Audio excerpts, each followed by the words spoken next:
Just y'all welcome into episode 59 of the Dumb Marks podcast, your favorite Saturday brunch bunch. The best four-man booth in the business is back at it again today on an official fall day here in Pittsburgh. Rainy, it's cold out. It's definitely fall. The Indian summer has left and fall has arrived. How's everybody feeling this morning? Everybody good? Got the hoodie bag on. Mm-hmm. That weather. I got a sweater on. Yep. Jay's the only dude I know wears a t-shirt inside, but we'll go outside in a full sweatsuit whenever it's 95 out. Makes no sense. Makes no sense at all. That's just life. That's my new outside t-shirt uniform. inside. I mean, it is a little brisk in here. I ain't got my heat on yet. You said it wrong. His name's actually Richard. Yeah. I'm surprised that wasn't on the name card this week, Jason. Are you just trolling Chick-Fil-A at this point by going through the line and giving names and color of your vehicle to see what they write down on the receipt? No, that's just their error. I'll say their error. See, it's not the perfect fast food place. It's not. I just realized that. They're just telling you that's what name they think you should have been. You look like a Richard. Yeah. Can I go through the story real quick? Yeah. Okay. So I go to Chick-Fil-A and I pull up and they're like, name on your order. I say Jason. The girl says Daisy. I'm like, no, Jason. Where'd you get Daisy from? She's like, whoa, I'm way off. She's like, okay, you can pull around to the car to the window. So I get to the window and they're like, what's your name on the order? I say Jason. And the guys, he goes over. He's like, He's like, I don't see it. What's your name again? I said, Jason. The girl behind the counter is looking through the bags. And she's like, I'm like, or Daisy. And she's like, oh, here it is. So like, if this thing says Daisy, I'm throwing Sprite on everybody. Did you order online? Like, and I ordered the drive-thru. Everybody looking face to face. I'm like, Jason, every time. So I get my bag, and the bag says Jason or Richard. I'm like, okay, Richard, where the hell did that come from? I go back the next day. I get in line. It's a different girl. She's like, name on the order. I say, Jason. Enunciates. Roll out to the window. This time they have the manager serving. So the manager comes to the car. He's like, black sedan, Richard? I'm like, no, Jason. He's like, are you sure? Your name tag says Richard. I'm like, really? So I'm like, nah, this isn't it. I go back the next day. Name on order, Jason. Come back around. Jason? Yes, that's you. Or that's me. Yes. And the manager's standing there like, not to be confused with Logan. Okay, I get it. So I'm wearing it every time. I don't wear my name back. It's absolutely terrible. You need a Chick-fil-A one that just says Jason on whenever you go there. It's McKenna and Layla. It's those two. They don't listen. Yeah, listen. He got my car wrong, but he listened. It's unreal. All right. Terrible. All right, so we'll get right into it this week. Wrap into it. We got a quick bit of gaming news. Nothing really in TV entertainment wise that we're going to cover this week. Maybe dabble in some stuff next week. But we'll hit Donald up with the gaming news, and then we'll get into Smash or Trash. All right, gaming news. So I got two things for you guys today.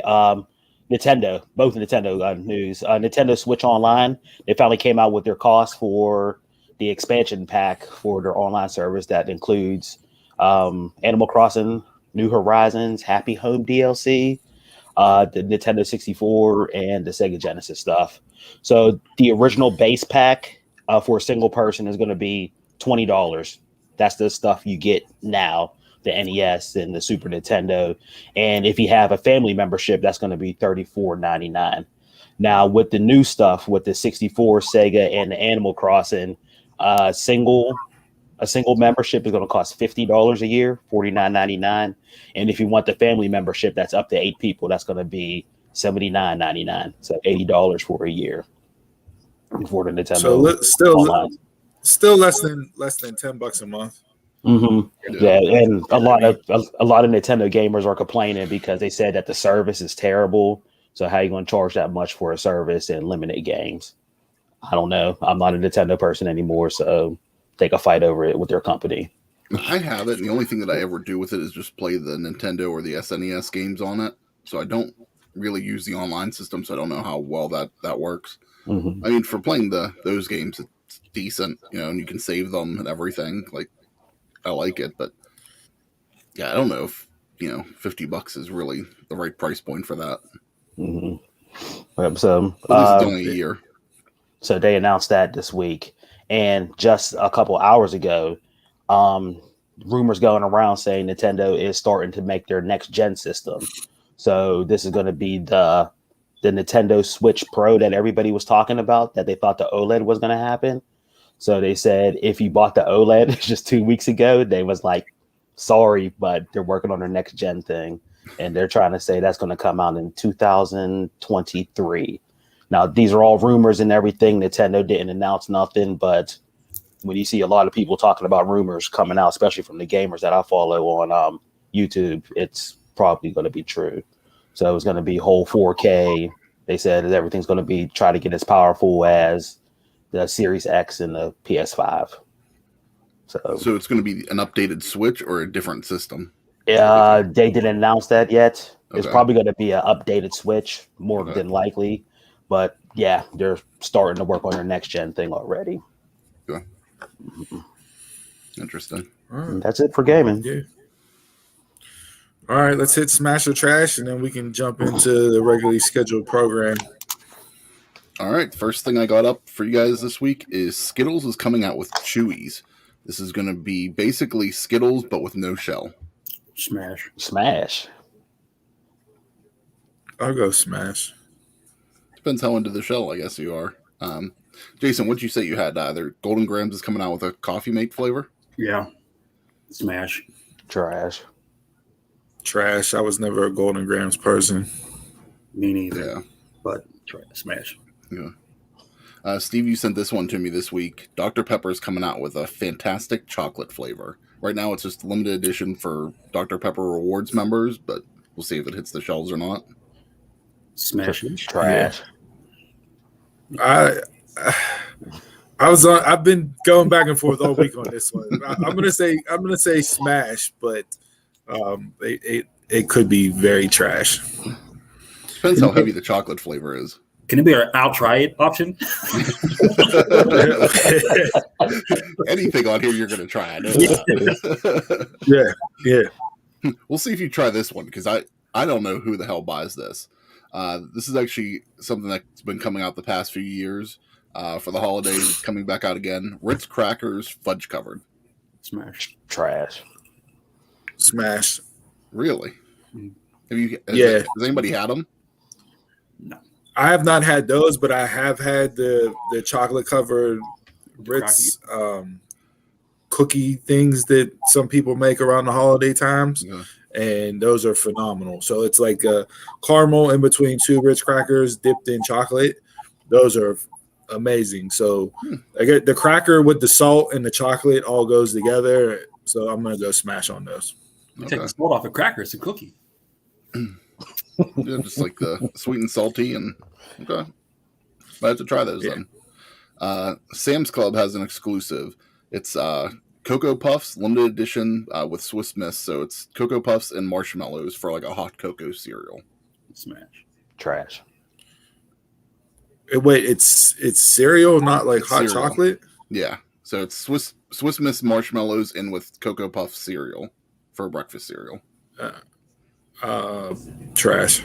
You eat that with some I don't do Cocoa Puffs. Mm-hmm. I don't do Cocoa Puffs. Another Sam's Club exclusive is Doritos Ultimate Cheddar. Smash. Smash. Smash. Minute Maid is coming out with an Agua Fresca line. There's going to be 3 flavors: a strawberry, a hibiscus, and a mango. Smash. Smash. I'll smash the strawberry, but the rest trash. Yeah, the mango I'm definitely trying. Trader Joe's, if you've ever had like lemon bars for the holidays. They came out with one for the holidays where it's a cranberry orange bar. Smash that. I'll smash. Pepperidge Farms, their Milano cookies for the holidays are going to have an amaretto hot cocoa. Smash. Trash. I figured you had I don't like the Milano. I don't like the Milano cookie. I dig the flavoring, but I don't like the Milano cookie, so I'll go trash. Okay. And the last one, something kind of goes with our drink of the week segment. I think this might have to happen if we can find it. Left Hand Brewing is coming out with a Black Forest Cherry Chocolate Stout Nitro. Trash. Trash. I'm gonna say trash too. That. I think I'm gonna be smashing that one. So that's everything I had for Smash or Trash. All right, let's get into Bell to Bell.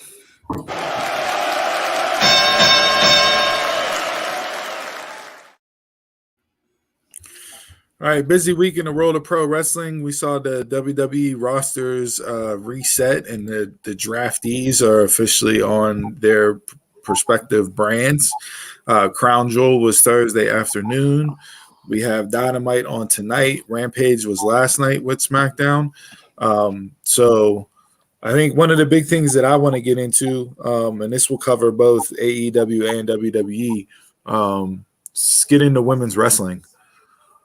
So Crown Jewel, we had the finals of the Queen's Crown tournament, first ever Queen's Crown tournament. Zelina Vega beat Doudrop in about 6 minutes. The entire Queen's Crown tournament took less than 20 minutes. Wow. Was it like 19 minutes? So it was about 19 and a half minutes for the entire Queen's Crown tournament. Last night on Rampage, so that was just mat time too, like just straight match. That was straight match time. Straight match, not time. Entrances. Straight match time was less than 20 minutes. Last night on AEW. Did you watch Crown Jewel? Did I watch what? Mm-hmm. You watched Crown Jewel? I did. I mean, was that match worth the 6 minutes? It was this is where for what it was. Again, this goes back to what we talked about last week, where like if you're going to use the tournament to build people up and get people noticed and everything else, you're not going to be able to do it in matches that are less than 3 minutes. And then when you don't have any big heavy hitters in your tournament to begin with, that also devalues the tournament from the start. So you're having, I don't even want to call them jobbers, but you have women that aren't on TV at all that are just thrown into this tournament just to do it because they had 3 weeks between the draft and rosters going into place. It was a first ever. Yes, you crowned them in Saudi Arabia and, the women representation there, so on and so forth. I kind of get all those things. But at the same time, the tournament did nothing for anybody. It had no value. Nobody came out of that tournament on the women's side elevated more at all. The only person who could have lived. You saw what they did with her. Could have elevated. Yeah. I mean, and to Steve's point, or Shayna. Shayna. The amount of time that they put into it, it would have been at least a notch for her. But she's already there. If you want to elevate. But they haven't put her in that elevation spot yet. She's had the women tag and she gets time, but she hasn't held a main title yet. And this could have been that stepping stone for her, I think. I think she'll get it no matter what. But. I don't think she needs that accolade. And I mean, especially if they're going to run with the story with her on SmackDown being Shayna's enforcer and Shayna's muscle or Sonya's muscle. And her enforcer that's going around, handling, women that tie back to Sonya, so to speak. But yeah, I mean, I just think like it was, if rosters are resetting, fresh coat of paint, new people moving, a chance to reset character wise and everything else, then yeah, I would have liked to seen them have Shayna run through based on what she did on Raw leading up to the start of the tournament. Have her run through and actually win it and dominate, but they chose to go a different direction, and it was what it was. I don't think anybody, like I said, got elevated coming out of it. But when you look at at the match time and that, like Anna Jay and Britt last night on Rampage, they had a 2-segment match, and that match went longer than the entire first round of the Queen's Crown tournament. So it's just WWE has a big issue right now with their women's division because they've only put so much emphasis on the top 4, so to speak. I would say top 5, but Bayley's been out with injury. You have nobody else there because you don't use anybody else. So trying to get different challengers for Becky and Charlotte, you're going to have Bianca and Becky go on Raw, which just carries over from SmackDown, which, Donald, you brought that up. I don't want to see feuds that were on one show move over to the other show just because they're on different brands now. And then you're going to have Charlotte and Sasha on SmackDown, which we've seen how many times already? At this point, I think what they need to do right now, they need to combine the women's title and just have one champion for both brands, because the roster is not deep enough on each show to have a women's champion for each show. Okay. Because once you get outside of that top 4 on both sides of the roster, there's nobody. There's nobody there. Yeah, I'd be okay with that. I don't. Again, we've talked about this before. I don't need 2 titles for every show. Just bring it back to 1. It'll make more interesting storylines. So I don't know what they're going to do. I mean, Survivor Series, I don't know if they'll have a winner take all match for the title itself. And maybe they go that route. But like, if you're going to do brand supremacy, Raw versus SmackDown, which Survivor Series is looking like that's the way they're going to go. You're going to have Becky versus Charlotte. Becky was a Raw superstar until she went out for, her pregnancy, came back on SmackDown just because of Sasha having her issues.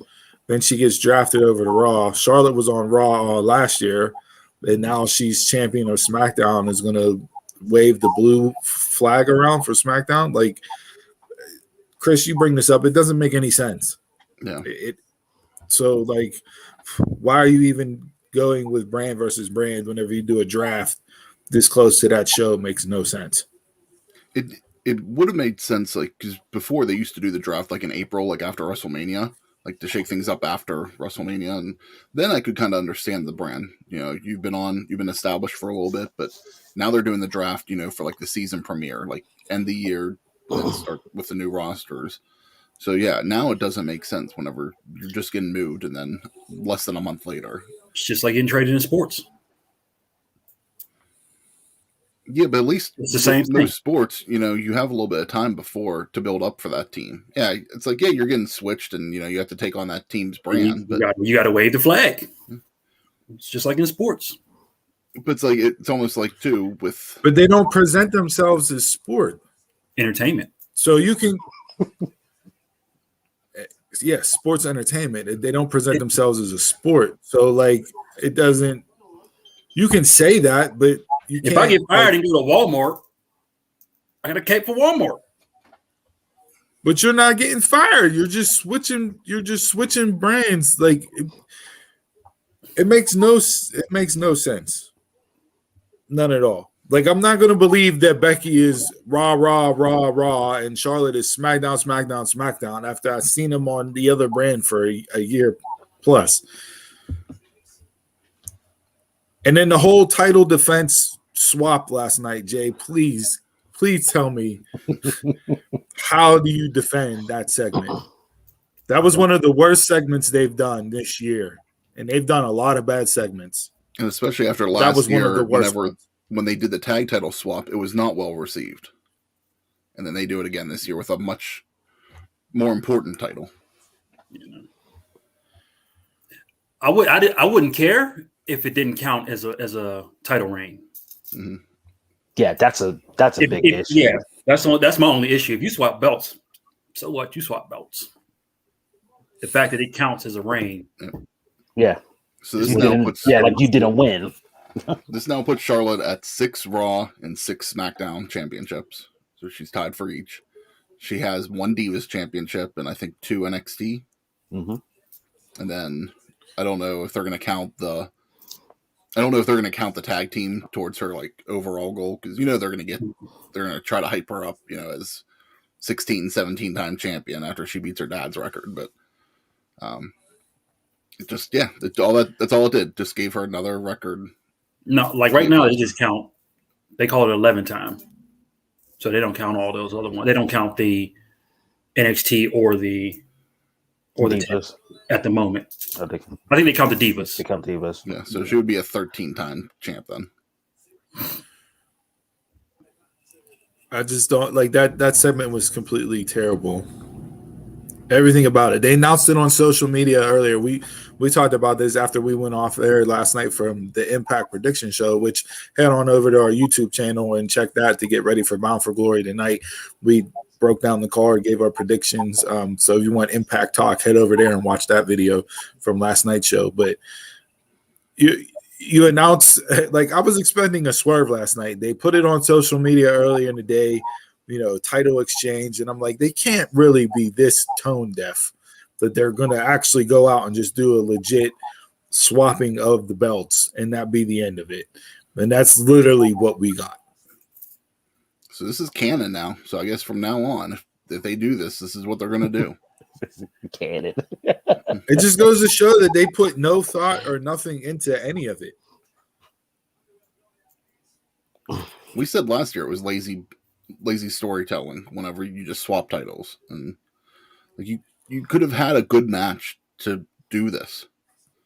But no, I guess they just wanted to keep the titles on them and didn't put themselves in a box like they normally do. So when did they know? I mean, what was wrong with Charlotte? Say that again, Jason. When did they know? I don't think like Fox sprung it on them, the day of the draft or the week before the draft. Like, but no, you had time. But what's wrong with having Bianca beat Charlotte on Raw, where they had that match and have Sasha win the triple threat in Saudi, and then you have Becky go after Bianca on Raw, and you have Charlotte go after Sasha on SmackDown. What's wrong with doing that? At least you have person who won the title. The person who won the title on the brand that they're on, that they got drafted to. You eliminate the whole awkward exchanging of championship belts, and you move forward from there. It's a reset, and you move forward. Like, instead, they did what they did, and now I'm not interested in either title picture. And like we said with it too, it's like we hated that there was this break between the draft and when they started, but at least that gave them a couple weeks to do something, to adjust stuff any changes that they need to make for the draft that gave them their time. It's like if this would have been, what was it? Monday the 4th was the Raw draft. So if they would have came on SmackDown the following week, and that's whenever it started, and they did the title switch then, it's like, okay, they didn't have enough time. They just did this just to get it going. But here we are 2-3 weeks later, and they still go this round. It just doesn't make any sense to me.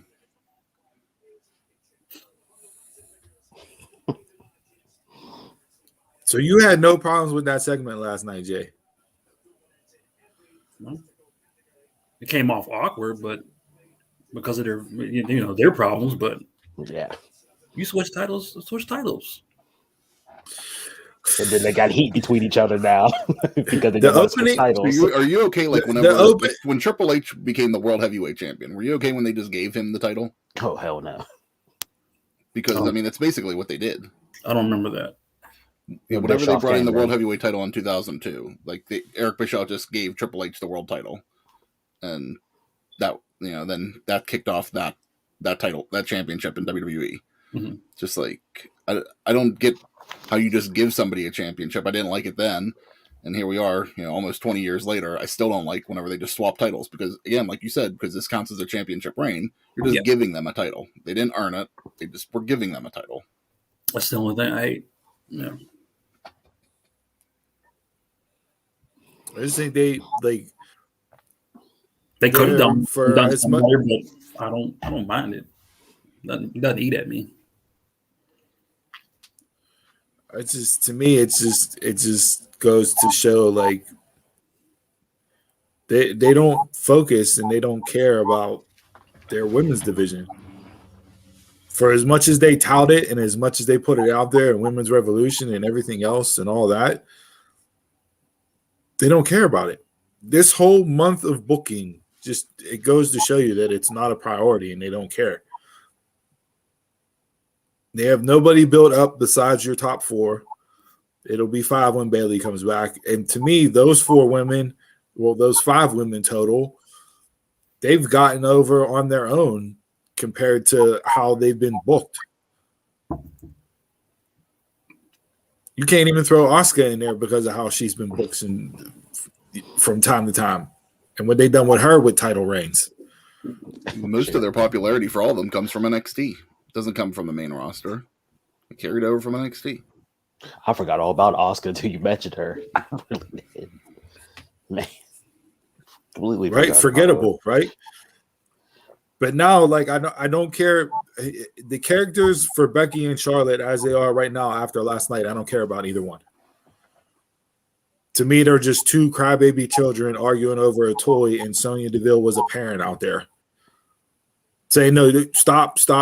You go to your room. You're both in timeout. That's what that segment came across as last night. A parent berating 2 children arguing over a toy. There was nothing that was entertaining, that was captivating, that made me want to tune into either show next week to see what they do. Like, nothing at all out of that segment. I didn't understand why Sasha came in. Like, I get why she came in, just to build up a story, between the 2 of them. But especially with Survivor Series coming up, whenever it's brand versus brand, just okay. Like, here we are swapping the titles, then you just interject yourself. It's like it added, for me, it added nothing to the segment. Didn't save it, that's for sure. She'll get a title match in 2 weeks for ratings. Probably. Then it'll be here. You're building up Charlotte versus Becky in a way after last night, and then they always change the match at the last minute for Survivor Series, and it'll probably be Sasha versus Becky. So now on the flip side of the coin, just to because we have another tournament from another promotion right now that's getting ready to start tonight. Last night on Rampage, they announced the women's tournament for the TBS title. It's a 12-woman tournament, 4 first-round buys, and those 4 first-round buys went to the top four ranked women. So Thunder Rosa, Jade, Nyla Rose, and Chris Statlander all got first-round buys. First-round matchups are Anna Jay versus Jamie Hayter, The Bunny versus Red Velvet, Serena Deeb versus Sheeta, Penelope Ford versus Ruby Soho. Any qualms about the bracket? Last night, whenever they announced it, I thought they did a poor job promoting it and putting it out there because the graphic popped up on the screen for like maybe 5 seconds, if that. They did the same thing last week with the world title eliminator bracket too. Mm-hmm. Here's the bracket, and okay, we're off. And at first, I didn't know why the 4 women got the buys. So to me, it was like, well, you just throw this graphic up here, you don't give them no promotion, and then you don't even explain why the women got the buys, and then they explain why the women got the buys. So they did like make up for that. But any early predictions, any qualms about the matchups, the bracket themselves, how they set it up? I don't like the buys. I think you could have brought in some women. Then who's in the hunt for Brett? If it's your top 4 ranked, Nobody right yet. Technically, Ty Conte's the number 1. Ty's number. Okay. Ty's number 1. She's not in this tournament, and based off of what they did last night, I'm thinking that they're going to go with Ty versus Britt at Full Gear. Yeah, that's what I'm thinking too. Okay. So they had now. Britt beat Anna Jay. They gave her a beat down afterwards. Ty came out, ran out, made the save. Picked up the belt, held it up. That's how. So I'm thinking that's where they're going to go, which I'm fine with having Ty step up and get a shot at Full Gear. Okay. She's she's had a hell of a year. She's improved every time she's in the ring. And then that, if you go with her at Full Gear, then that gives you, based off of how you run this tournament, you can have, your TBS champion off and working, and then, have another contender come out of this tournament for Britt to move on, build up, I guess, towards Revolution, which will be in January. They normally do that, January, February. Yeah. So Anna Jay versus Jamie Hayter, the winner of that will take on Thunder Rosa.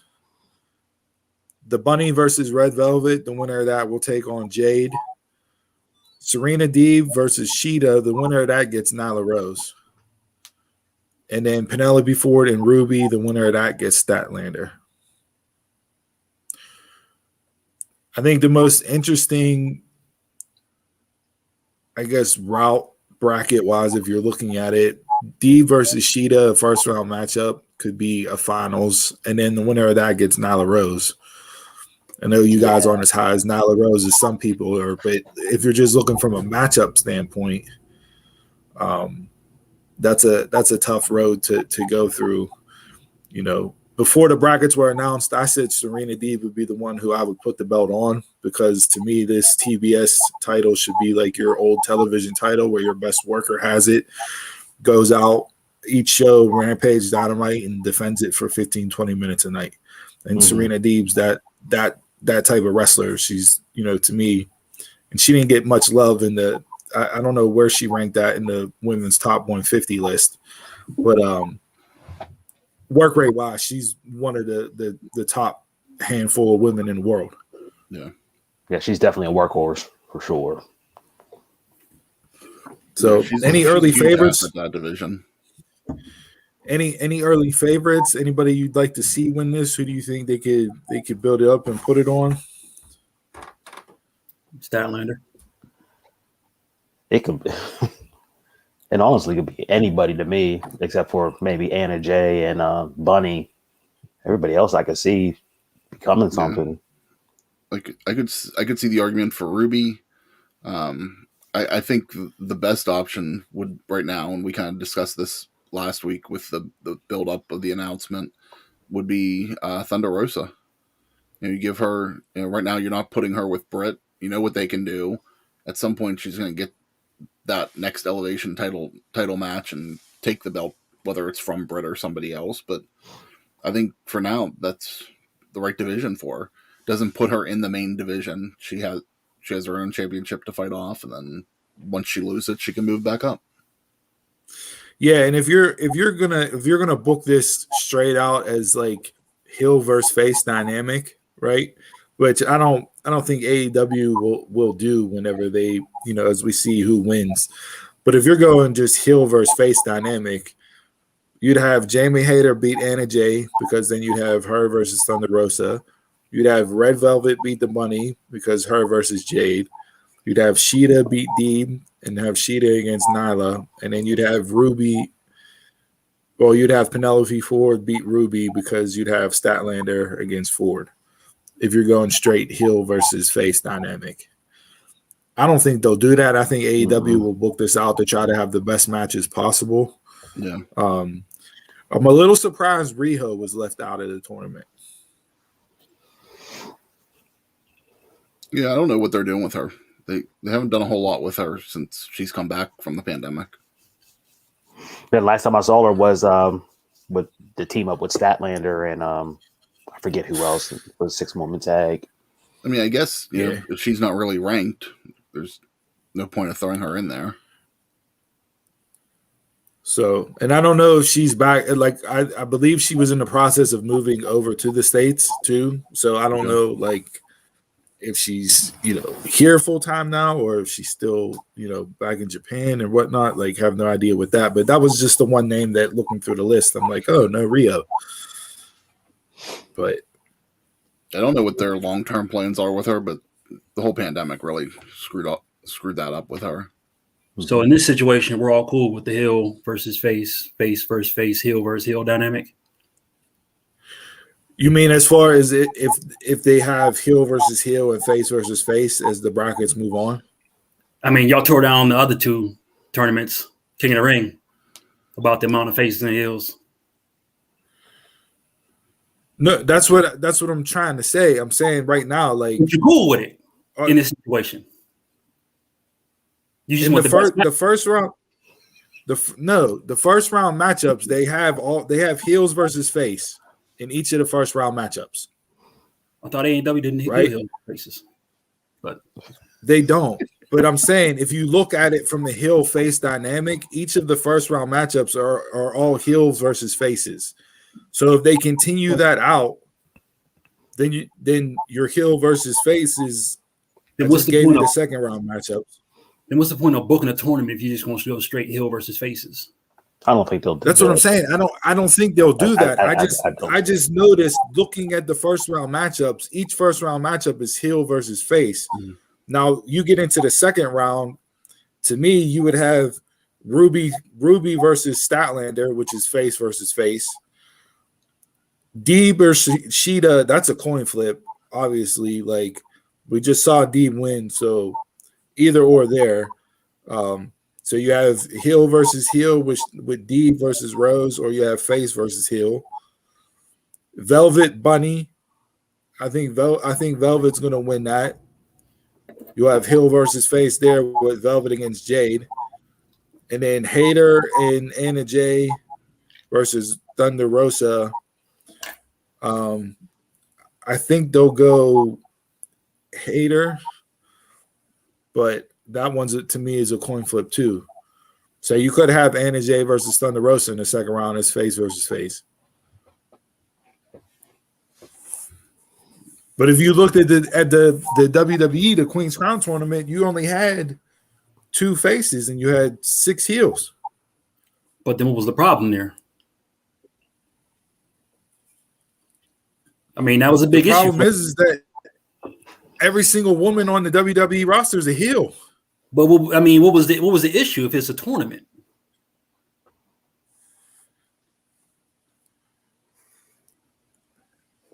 If you're building up, if you're using the tournament to build somebody up, doesn't matter if it's heel versus faces. You're just using the tournament to build somebody up.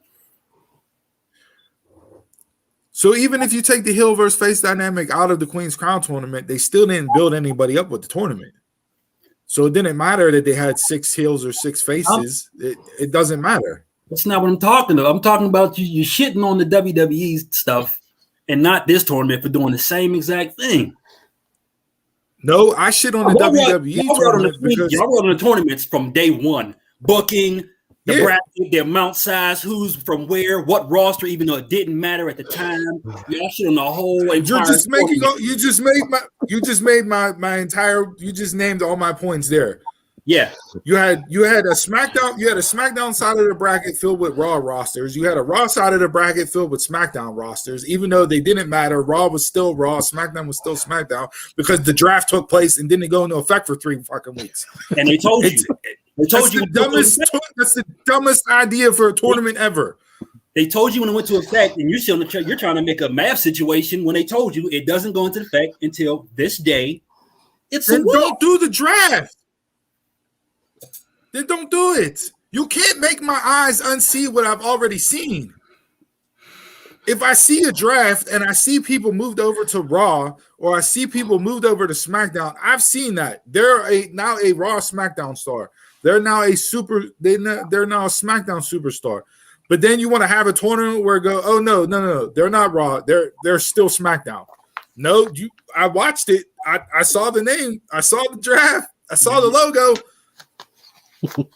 You're putting too much thought into this. I'm just going to drink my tea down here. I'm not putting too much thought into it. Not putting too much thought into it. Why are we putting more thought into what they put in? That's the point. They should be. You can't insult the intelligence of your fans consistently the way that they do and expect people to tune in unless you're this guy in the upper right-hand corner. Because anything they do is just good as gold. Doesn't matter. Put your table. It's been sitting over in the corner for forever. Wow. Does that have a WWE logo on it? Even with last night's piss poor, one of the worst segments they've done in a year, this dude still comes in this morning and go, nah, the only thing that bothered me was the fact that it counts as a title reign. The rest of it was fine. No, it's not. It's not entertainment. It's not entertaining. There's nothing that they did was entertaining there. At least they gave it. Did they even have a women's match on SmackDown last night? No, they didn't have a women's match on SmackDown last night. There was a lot of talking. Yeah, it was a lot of talking. Lots of talking. And then the women that you highlighted last night that came over in the draft, you have Aaliyah backstage and she's going, I'm here to give SmackDown a makeover. What type of bullshit is that? All the new faces cut a promo. Sheamus cut a promo. Yeah, and they were all terrible. They were better off not talking. Sheamus, all I do is I just have banger after banger after banger. And he does. What? He does. What? I'm here to give SmackDown a makeover. And she will. Isn't that what Carmella was trying to do? Ridge Holland banging a billy club into his hand. You was some He's a big boss man from the 1980s. You want Nature Boy the first day on the roster cutting extra promos. Let it work. Damn, they introduced themselves. But your hey, first impressions. First, you have one good time to make a first impression. And they're introducing if themselves. Your first impression is trash, first impression is trash. They're just introducing themselves. You want in the worst way possible. Is there anything that Aaliyah can do now that for me to get behind her and take her serious when she goes, I'm just here to make SmackDown a makeover? Were you behind her ever? What am I going to do to get? I was more behind Aaliyah in NXT than makeover. I think you just like doing that. I cut all my hair off this morning. It was her same gimmick down there. Oh my god! I thought between NXT and main roster, they're not the same gimmicks. They're not. They are.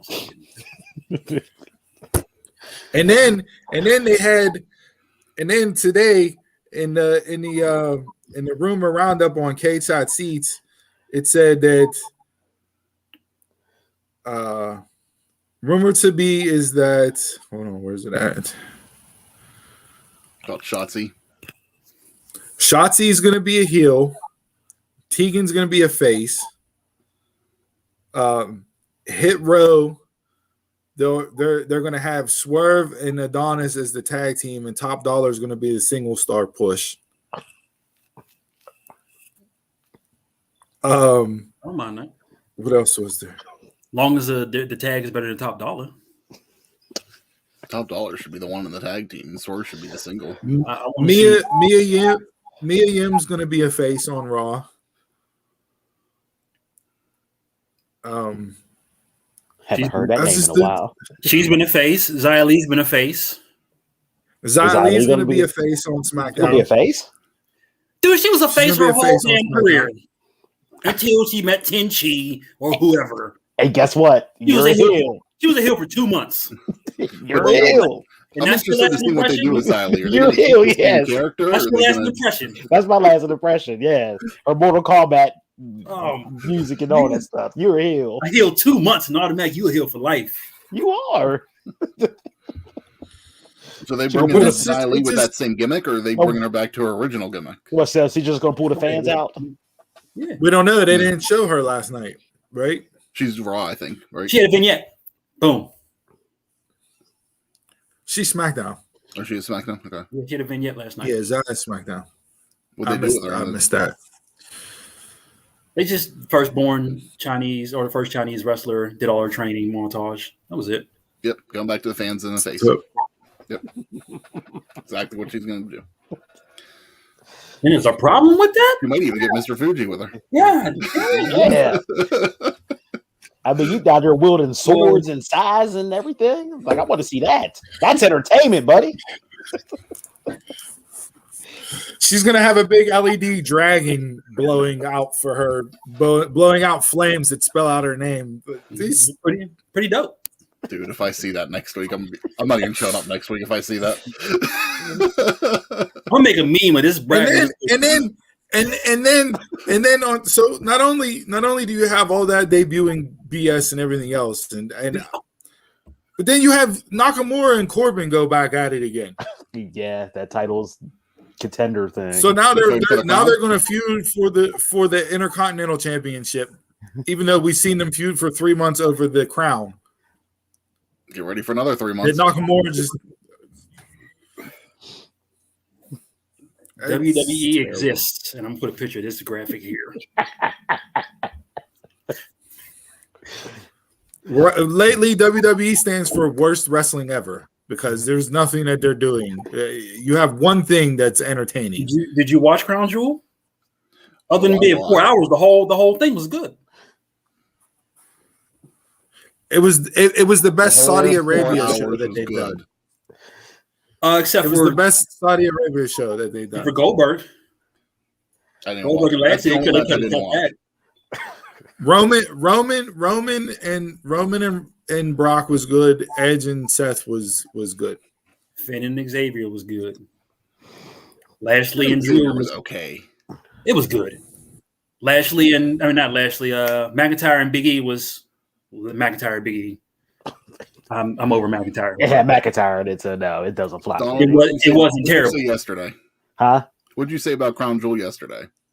I forgot it was on. No, I was watching it, but I forgot it was on. Trash? Oh, a glorified house show. Yes. That's all it was. 100% agree with that. No. It was an oak. Like, Edge Seth was a good match. Everybody's sitting there talking about, oh, this is match of the year on Twitter. Like, that's all I saw while I was watching. It was one of their better ones. I give it. It was one of their better ones compared to others. The women's triple threat. I didn't like the women's triple threat. It was okay. Like, there's not one match in there. The whole the first half of the match was clunky, and it wasn't. They weren't flowing, and it just didn't come off good to me. I didn't like that triple threat. Raw tag. Okay. Riddle on a camel. Riddle on a camel. Riddle on a camel. Alone. That's what we're going with. Yeah, that's a highlight. That's gonna draw the audience. Riddle on a camel. I texted Donald because I watched it live, and as soon as they showed the camels, I was like, they're using these camels for something tonight. I put on Twitter that I expected a 24/7 segment with R-Truth riding the camel out of Saudi Arabia, but we got Riddle, so pretty much same equivalent. It was good.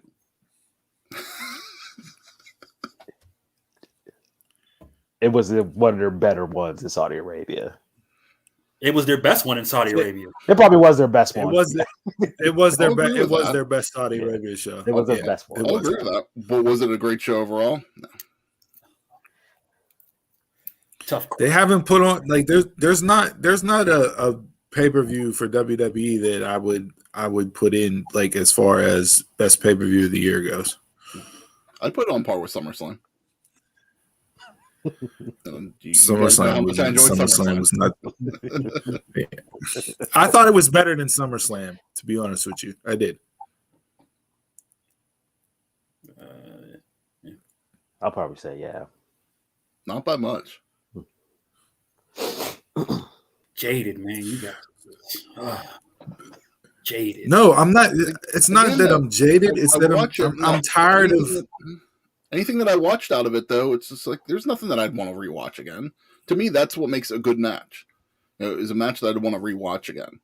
You can give me an okay match, and okay, you want to go out there and give it a 2-star match. Cool, go ahead and give a 2-star match. But I'm not going to rewatch that over and over again. I mean, I rewatched the last 2 matches. The only match I rewatched was because I didn't pay enough attention to it was the Hell in a Cell match. I was doing work, so I didn't pay attention to it while it was live. Later that night, I went back and rewatched, and it was a good match. But again, it wasn't match of the year qualifying, but maybe for WWE. But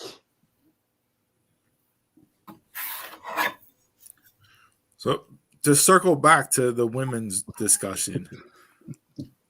So we'll see what they do with this TBS bracket, Jay. We'll see how they book it. We'll see how much time the matches get. We'll see. The first matchup starts tonight on Dynamite. So we'll see. They'll have the finals, I believe, will be at Full Gear. Same as the men's eliminator tournament finals will be at Full Gear. So we'll see how it plays out and what this tournament does compared to Queen's Crown. And we'll examine them both.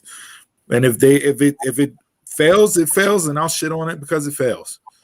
But I got a feeling it'll be different and at least do something for the women coming out of it. Hell, it's already done something. There's stakes at the end of it, legitimate stakes. You get TBS title. You got a crown, a cape, and a scepter. Yeah, you got a crown and a cape. You got a title. A title. Hey. I can write a title. I can write a title on the show. I can change my name, and that'll be the title that I've given myself. I think the only thing I would have done different with this TBS championship is not done it right now going into Full Gear. I would have waited till after Full Gear and then the finals be at the first Dynamite TBS show. That's how I would have booked it, but that's not a bad idea to carry out the end of the year, run the tournament through the end of the year, and then that first Dynamite on TBS. Yeah, that's not bad. I don't mind that booking. So, all right. To stick with the women's wrestling theme, Chris, you got the list from the top 5 for the 150 that came out this week? Yeah, Jason actually sent us the top 10 the other day, so let me pull that up. Oh, it was in the group chat, the top 10? Yeah. I must have missed that text. Probably because it was from WWE, Jason. Pretty much. So I'll go 10 down. Raquel Gonzalez is number 10. Tam Nakano, she was number 9 from Stardom. Io Shirai, number 8. Sayori from Stardom is number 7. Sasha Banks, number 6. Thunder Rosa, number 5. Britt Baker, number 4. Deonna Purrazzo, number 3. Utami, I don't even want to try to butcher the last name, number 2 from Stardom. And Bianca Belair, number 1. All right, so for me, I don't watch Stardom. So that's on me as a wrestling fan. I hear nothing but great things about Stardom. Everybody in the promotion, I hear nothing but great things about. But as far as watching it consistently and knowing the characters and the women and on it and everything else, I'm complete novice to Stardom. So that's on me. So I can't say yay or nay for the women ranked where they're ranked at from Stardom. Okay. So I'm going to take those 3 individuals out of the equation here from this top 10. I'm not saying they're ranked right properly or one should be higher, one should be lower. So just because of my dumb markness, I don't pay attention enough to Stardom to know. I've never watched. But if you look at the other, I need to look to see where you can find them. If you look at the other 7 women listed here, and did they qualify? What, like, month to month? Where did this go? Was this from October of last year through September of this year? Because that's how the men's do theirs, and it throws me off every year because I'm always thinking January to December, and they do it. That's what I'm always thinking. Yeah. I don't think they. I didn't see, but give me a second. I'll see if I can look it up while you guys are talking about it. I figured they would do the same as the men's, same time bracket. So if they do that, right? Bracket just because of where they announce it, it'll just be maybe a couple months off. Oh, more than okay. Yeah, I think the men goes September through August because they announce it in August, right? And the women's is whatever the case may be, but it still just need to be yearly. I don't think. Yeah, you killing your own crowd too. It just need to be January through December. I don't think Io should be in the top 10. I don't either. I don't think Sasha should be in the top 10. Sasha, if you're going, Sasha for 6 months out of this year criteria, Sasha. So from when she beat Bailey last year at Hell in a Cell or whatever, won the belt, and last October, whatever pay-per-view it was, tables, ladders, and chairs, whatever it was, from then until she dropped it at Mania. But after that, she's done nothing. True. So how can you put her? How can she'd be in the top 10? She wouldn't be. She wouldn't be 6. I'd put her lower or. But if you go, but if the criteria is based off of availability, work rate, like all those things that they give us, like for 6 months out of the year, she wasn't around. She ain't do nothing. So how you put her in the top 10? Io didn't wrestle a lot this past year. She won the she dropped the belt to Raquel, and then she won the tag team titles in NXT, and they didn't defend them. They defended them once since they've won them. Mm-hmm. So I don't think she deserves to be in the top 10. I don't think Sasha deserves to be in the top 10. And then 5 through 1, like I said, Utami, I can't say yay or nay to that because, again, I don't watch Stardom. But for me, I don't agree. I don't agree with Bianca at 1.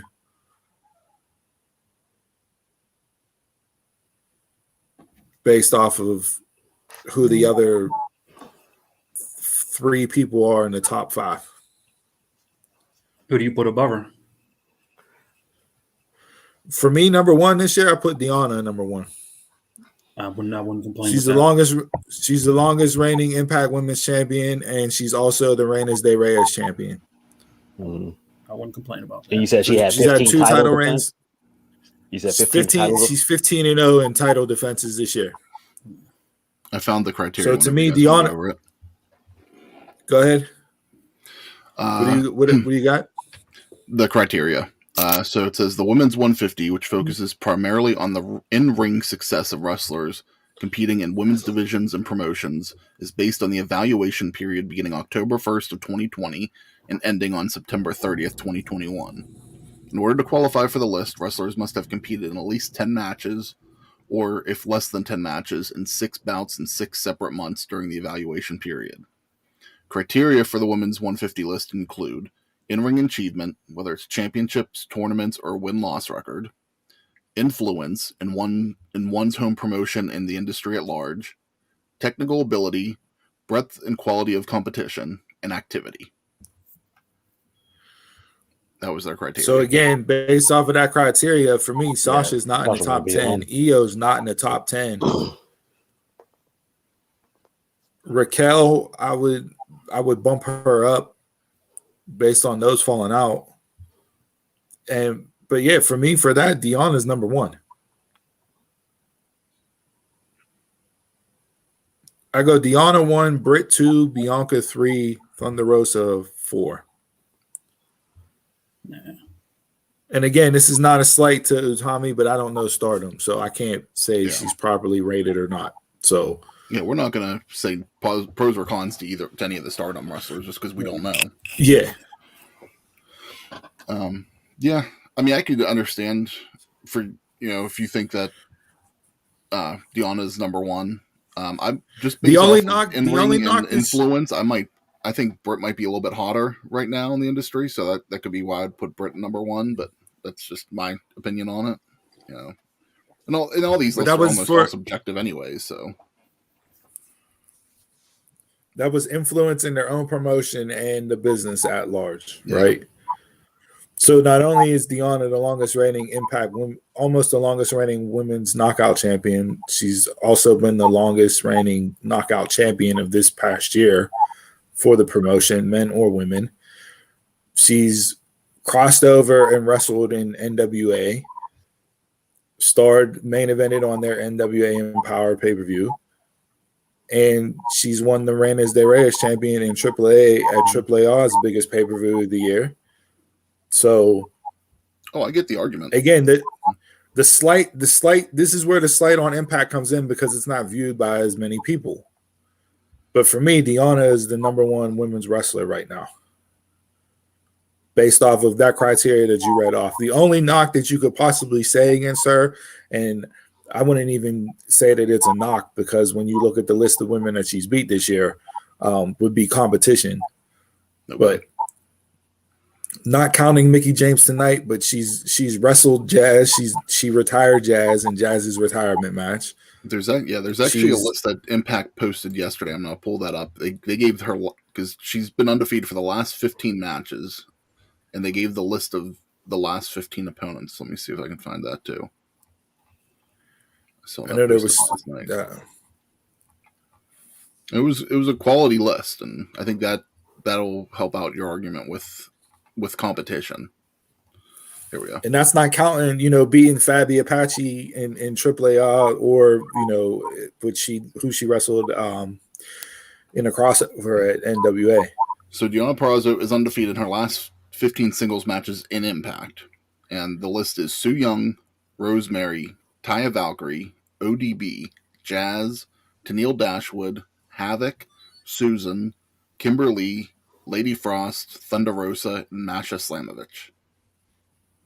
It's not a bad list for Impact. And some of those names aren't even on Impact. Yeah.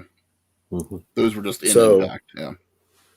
Right. Those were matches held in Impact. But yeah, I mean, and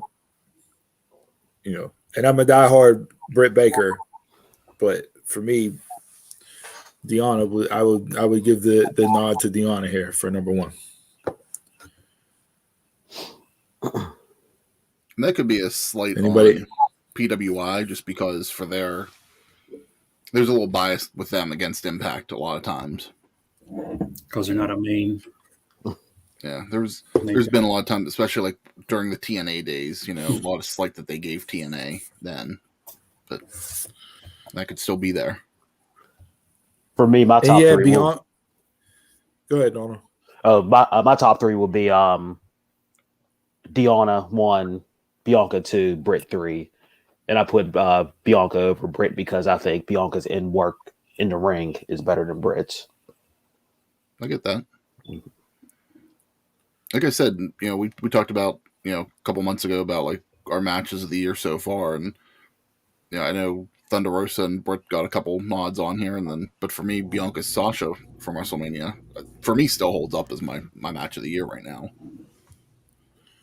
And I can understand why they put Bianca there, but And you also have the Rumble winner. Yeah.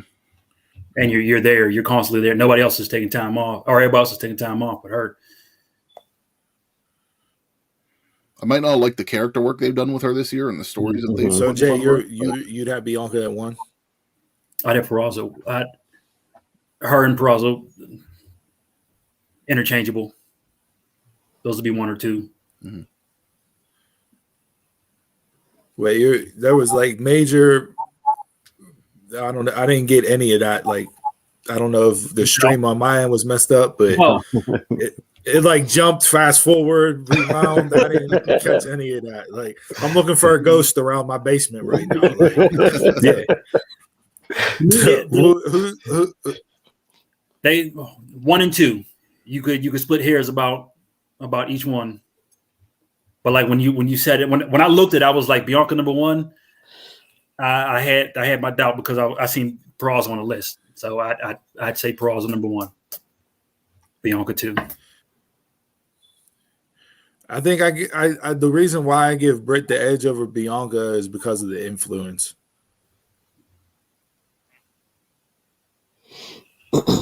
And what she's meant there. I can see because at that availability, time she was, both availability. Both have been available through the year. Both have had more than 10 matches. Competition wise, both women. Both women have had. You could say both Britt and Bianca have faced lesser competition than Deonna. If you want to break that down, as far as opponents go. So I'd have to see the list for her too. As far as competitors or the challengers. The challengers, yeah. Like, I mean, Bianca beat the big 4. Well, the Charlotte stuff doesn't count because that was after the vote, the criteria. She faced Becky and lost How many times twice. did beat Bailey? You know, off by heart. I know she definitely beat Bailey on the road to WrestleMania. She did beat her, yeah. Mm-hmm. Yeah, and then Sasha, and they never had their rematch after Mania until the triple threat, which was a triple threat, and it was after the criteria. So, like, I mean, when you're looking at who she's faced, like, you know, so yeah. But no, I mean, interesting list again. Like, there's no reason why Stardom should get the shaft here, but we're just dumb and don't pay attention to it. So that's on us. Like, you know, I see a bunch of stuff for Tommy, so like, I get it. I'm not going to knock her one way or the other. But just if you take the Stardom wrestlers off, I'd put Deanna above everybody else this year. Yeah. Might have to be something for next year. Try to focus a little bit on Stardom from time to time. I just never know where to catch it. Doubt. Yeah, I don't either. I want to watch it, but I'll just see if it's on YouTube.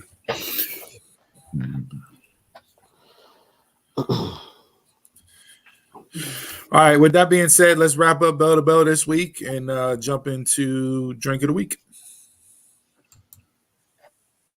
Chug, chug, chug, chug, chug. All right, this week's Drink of the Week, Donald, this is your selection. This is the Ommegang Brewing Company out of Cooperstown, New York. We had them previously on the show. This is the Abbey Ale. It's a double ale with licorice root, orange peel, and spices. I like the smell. Super excited for this. 8.2% alcohol by volume. Got my new Hangman bottle opener there. Doing cowboy shit. Yeah, exactly. Ooh, I like the smell. It's like a mini champagne bottle. Yeah, it is.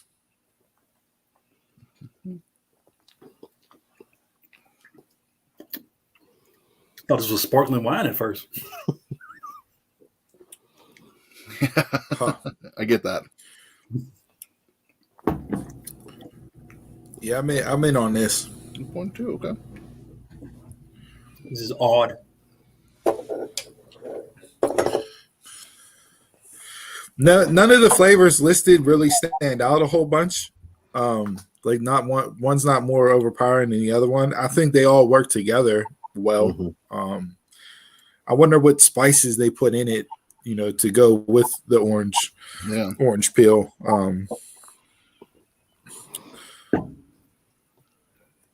I thought the licorice might stand out a little bit more. Yeah, and I'm really not getting a whole lot of the licorice. I can tell it's there. No, but this is. Yeah, I would bury a couple of these and be extremely messed up. 8.2. I'm gonna go a solid 4 here for the Ommegang Abbey Ale. This was a good pick, Donald. Yeah, I'm gonna go with a 4 also. It tastes just like they're 3 philosophers. Like everything I had from them so far has been amazing. I'm gonna go a high 2. Considering the trash Jason's had us drink the past 2 weeks, this is like a major step up. Oh yeah, I did have the tea. Yeah, I did drink that. Ooh man, you talk about Dollar General tea? Good. You gave the tea a 2 last week as well, so this is equal to the tea. Yeah, that tea was rough. Yeah. I think I'm gonna go 3.5. Chris, what do you got? 3.5 for this. Donald? Good flavor. I like it. Shit, I gotta find some more stuff from them. Oh, I gave it I gave it a 4. You 4? Yeah. Mm-hmm. Yeah, solid pick. Getting back on the right footing here. There we go. How so about about Scoop the Army? My rating should be I drink another. There you go. That should be your rating. Yeah. I drink another. Drink another or not. That's it. There you go.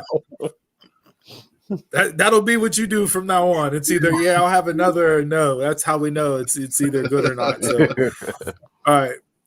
So kudos across the board for the Ommegang Abbey Ale. If you're out and about, pick that up. Let us know.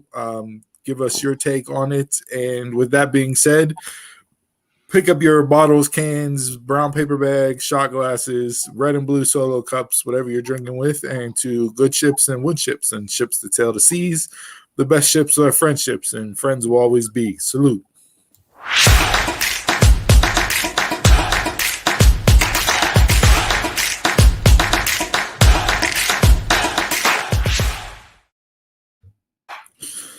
All right, this week in sports, Steelers have a bye this week, and the NFL slate of games is pretty trash tomorrow. So I don't know how much football I'll be watching this weekend.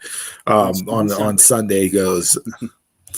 Yeah, I got a family gathering, so it's going to replace that.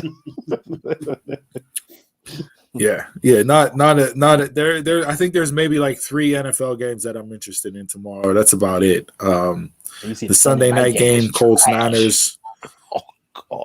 Colts Niners. You have Chiefs and I forget who they're playing. But yeah, so there you go. Titans Bills, I think, is the best game out of the slate. And then AFC Northwise, Cincinnati Baltimore is a big game. Yeah. So there's that. And the big thing today, as you can see by my logo, is Pitt gonna Pitt. So Narduzzi did all his bitching and moaning and crying and whining. They handle business last week, and then they're ranked. And now they're ranked in number 23, and they're playing Clemson at home. They are a home favorite. First time Clemson has been an underdog in the ACC in like 4 years. They're a 3.5-point favorite. Is Pitt going to Pitt and go out there and lay an egg and do what Pitt does in big moments and big situations, or is this team different? Does this team actually have a chance to turn into something special and make a legit run at things? Not that they're going to get in the playoffs, because that's not going to happen from an ACC team this year. Change your name. But yeah, I don't know. Oh, the predictor. Change my name. Change your name to Pinstripe Bowl. It's normally where they end up every year. The college game day predictor had them, if they went out, their 70% chance to make the playoff. I was like, wow. Really? Yes. Really? Yeah, if they went out, they have to win out. I guess if they go 11-1 and win the ACC, right? I guess, yeah. I mean, Wake Forest is ranked. NC State is ranked. They would play one of those two teams in the ACC championship game. Because if they beat Clemson today, Clemson's out of even having a chance at winning the Atlantic division of the ACC. They would have to have a lot of teams lose in front of them for them to win out and get a chance at being number 4 in that. I might even say they may take a 2-team SEC loss over a 1-loss ACC champion. Mm-hmm. Yeah, you got to play Steelers to get in. We'll see. I know that. I don't know. Campus. They said campus is buzzing. They had a lot of interviews. It's a sellout. Interviews. So yeah, it's a sellout today. So I don't know how many Clemson fans are going to be there, but it is a sellout today. Or damn near close to a sellout. So the rain's supposed to clear up. It's supposed to taper off and not be a factor come game time. Don't know how the field conditions will be, because it has rained for the last 24 hours or so. So I'm not sure when they'll take the tarp off, if they have the tarp on. And Heinz Field, that grass is what it is at this point. So yeah, but no, this is a big spot. Like, I'm surprised College Game Day didn't come here. I thought they would have came here given the matchup, 5-1 versus 4-2. They went out to Oregon versus UCLA on the West Coast. But yeah, we'll see. This is the biggest spotlight that Pitt's had on them in a long time, probably in all of Narduzzi's coaching 7-year period, minus the ACC championship game that they got into a couple years ago. So yeah, we'll see what they do. they gotta win here. Does a loss ruin their season? No, but it definitely will make them go. Name. Yeah, pitted themselves like they normally do. So I'm hoping for a different outcome today. Like to see it. Yeah. And Kenny Pickett is currently 7th in the Heisman voting list right now. A lot of draft experts and that who preview the NFL draft are saying right now he's worked his way up to an early 2nd round pick, late 1st round pick, and if he balls out the rest of the season like he's done right now, he may move up to like the middle of the 1st round. So yeah, we'll see what happens here. It's definitely the biggest spotlight they've had on them in years. Just whether or not they show up and actually do something there. So other than that, not too many big time matchups college football wise. Again, this slate kind of stinks just like the NFL does. Next week there's big games across the board. Next week college football goes. Major League Baseball, we got the championship series. The AL wrapped up last night. The Astros beat the Red Sox, so they're on to the World Series. And Boston and LA play tonight, Game 6. We'll see if the Dodgers can continue their comeback down from 3-1. NBA season tipped off this week and got underway. So we've had that in the fold. And then hockey, Chris, I know it was first week for the Penguins. Pens are 2-2 right now. Both of their losses came in overtime. One was an overtime loss. One was a shootout. It has me a little worried because that was a big issue I had with them last year. So many games went into overtime and shootouts. Hopefully that won't be the case as much this year. Crosby returned to practice this week, so we'll see. They haven't put a timetable on his return yet. I don't know if that's going to be, game to game right now, or if they do have an internal timeline of when he's going to return, but nothing been linked to the public. He said in his interview this week that he first hurt his wrist, what was it, 7 years ago? Yeah, I think 2014. He said. So he's been playing with this for 7 years and just now getting surgery on it to fix it. Kind of insane, but yeah, I mean, get him back in the fold and see what happens. But I forget what season it was, but I do remember there being, and it could have been the 2014 season, whenever they got into the playoffs, that he got injured and kind of stepped away because of the wrist injury. So I'm surprised he didn't get it taken care of then. But yeah, so there's that. They got a return. They're playing Maple Leafs tonight, and then they actually have a rematch against the Lightning this upcoming Tuesday night. So they dominate the Lightning in the first game of the season. So. Are they away? Are they in Toronto? I think they might be away tonight. Yeah. Okay. All right. I didn't have nothing else for sports this week. Like I said, it's been.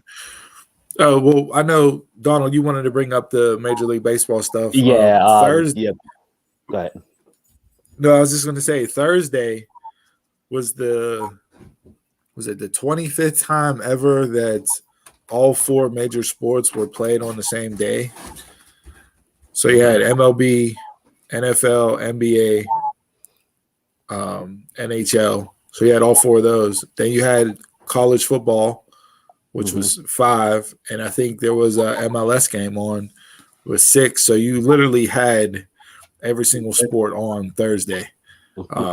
So, yeah, that was a neat little stat there. Donald, Toronto's actually at Penguins tonight, so it's a home game for us. So that's here. All right. Yeah, the only thing I have for baseball, for sports is Major League Baseball is requiring to provide housing for all of their minor league teams starting next year. Guess who's playing ball? Yeah. Gonna go down to Washington Wild things. So they don't know if it's gonna be like, a building for like dorm room situations and all that stuff, or are they gonna pay them a little bit more so they can buy their own apartments and all that? They said those are all details they got to figure out, but MLB have to provide for their minor league players now. Guess what you I want? mean, it's kind of shocking that it's been, up until now and they haven't done it. Like, You know, though I would not want to be a minor league baseball player. It is not the glitz and glam that you see in the majors. You know, the broke down buses, the sleeping in cars, the shitty hotels, like all that, you know, is definitely the life of a minor league baseball player. So, you know, Like shout out to those guys for shout out to those guys for chasing their dream and going after a goal. But yeah, it's about time Major League Baseball stepped in and made the teams, you know, provide some housing there. So it's so odd because it's their teams, it's the organization. So is that every match? Yes, yeah, oh yeah, that's every level. So that's lower A, higher A, double A, triple A. It's all the tiers. You said, Donald, that you think that maybe they'll pay more so people can afford their apartments. I wonder if they're actually going to pay less if they're going to provide housing now. Yeah. Like, hey, we're giving this to you, so that's money that you're saving. Yeah, that's terrible. It is. Cool. Man. Yeah, we'll see. All right, that's this week in sports.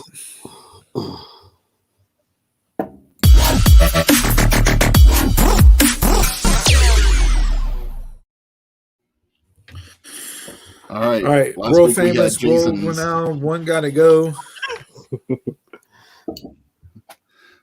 Last week we had Jason's grandma's candy dish. Did the polls with the fans, and cinnamon buttons got to go. Butterscotch. Right choice there. Right choice there. That was across the board.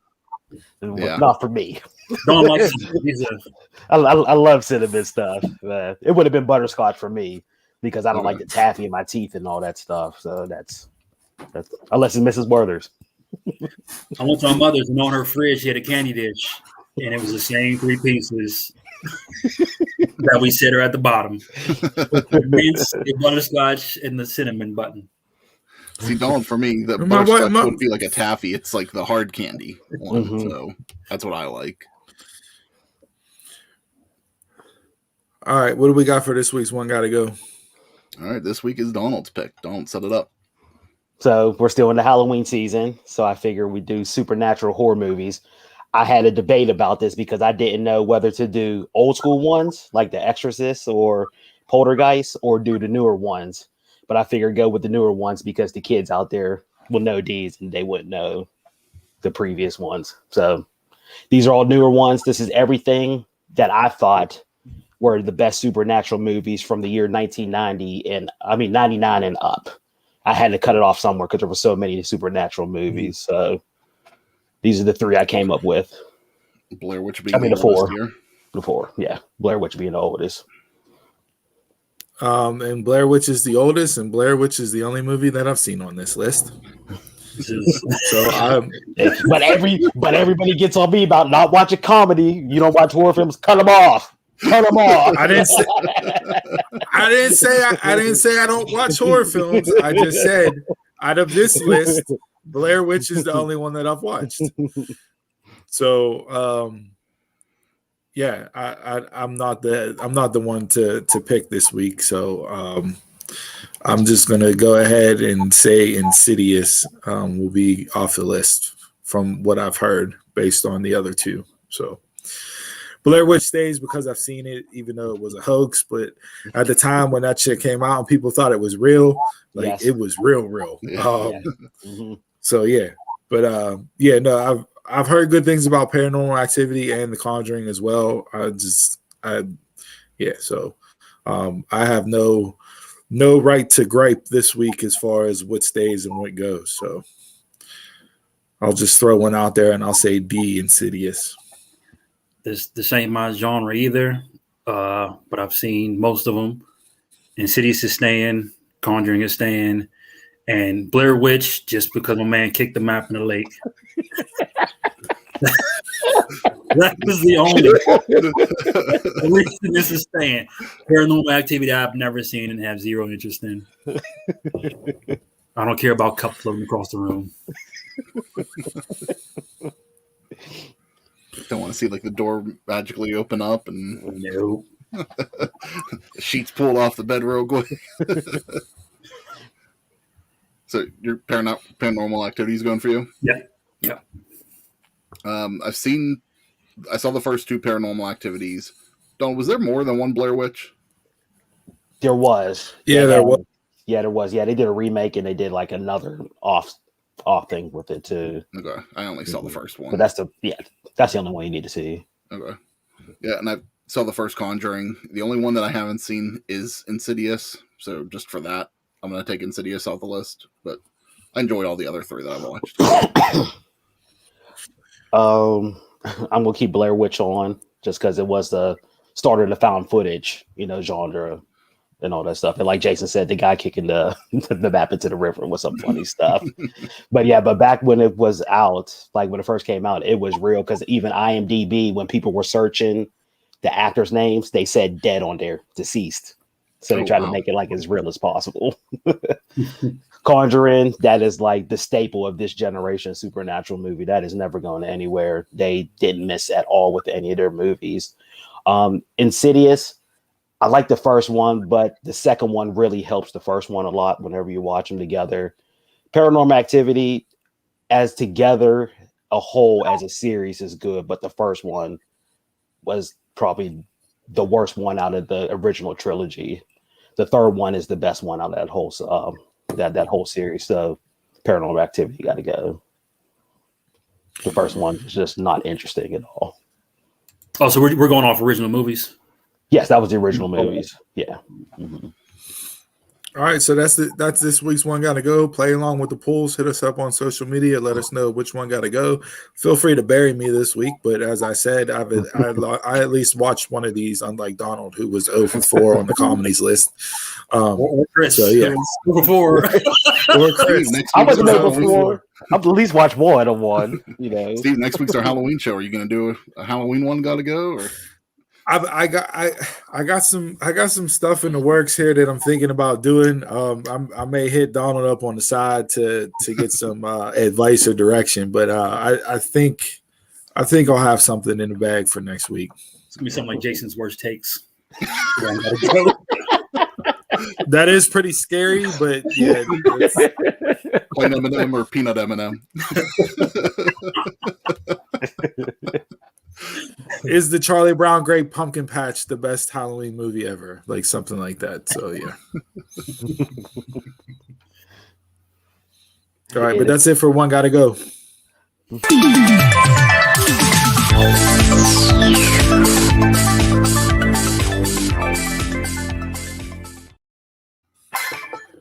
All right, guys, thanks for tuning in to episode 59 of the Dumb Marks podcast. Before we send things home, just a couple reminders that make sure you subscribe to our YouTube channel and hit the bell so you get notifications when we go live each week. Like and follow us on Facebook, Instagram, and Twitter at Dumb Marks Pod. Don't forget that our audio-only edition of the show is available on demand on all your favorite podcast platforms. And support the show by telling a friend about us, and also purchase our official merch at prowrestlingtees.com/dumbmarkspod. Gentlemen, anything before we send it home this week? I know we covered Impact in that. Enzo Amore signed with MLW, so he'll be making his wrestling return. And then tonight, as well as Bound for Glory, you have GCW's War Ready with Minoru Suzuki versus Nick Gage. So Suzuki continues his North American run, so to speak. Did I have anything else? Final thoughts was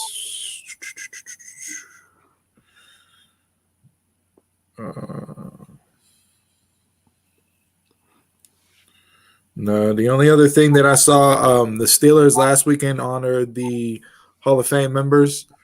So they got presented with their Hall of Fame rings and that. And Troy Polamalu, who's my all-time favorite Steeler, he talked about his moving Hall of Fame speech, and he said that him and his wife wrote it together. And this is kind of, for me, highlights, what defines Polamalu as a man and everything else. Super humble, super family-based, faith-based, just all-around great guy. And, I thought that was pretty cool. My wife and I could never write a speech together. when it happened. I was ready to punch her in the face last night. So, do they chant one more game for What the Ashley? hell?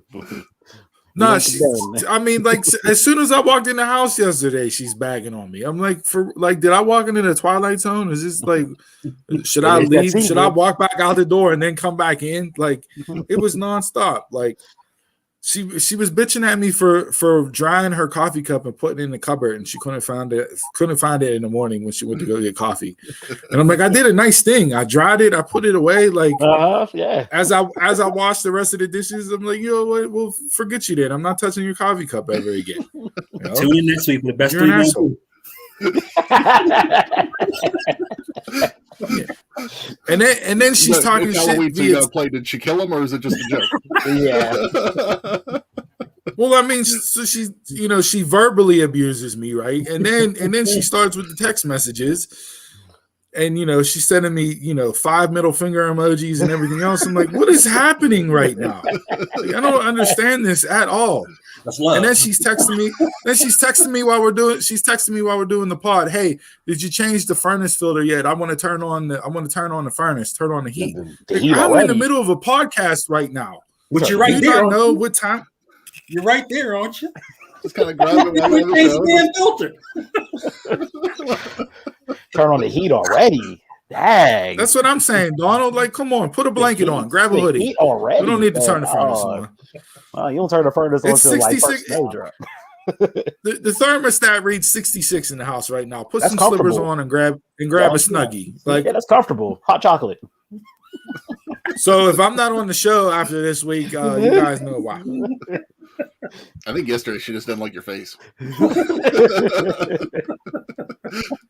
That's every day. That's every day. So, well, with that being said, we'll lead off with a positive quote to end the show this week.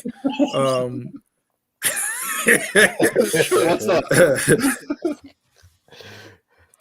right, I'll talk to my therapist about it. It'll be fine. Without continual growth and progress, such words as improvement, achievement, and success have no meaning. Without continual growth and progress, such words as improvement, achievement, and success have no meaning. That comes from Benjamin Franklin. And with that, until next time, I'm a Mark, you're a Mark, tell a Mark. Thanks for tuning in. Hit us up on socials. Go to prowrestlingtees.com/DunmarkPod. Buy some merch. And until next week, y'all can catch us around the way.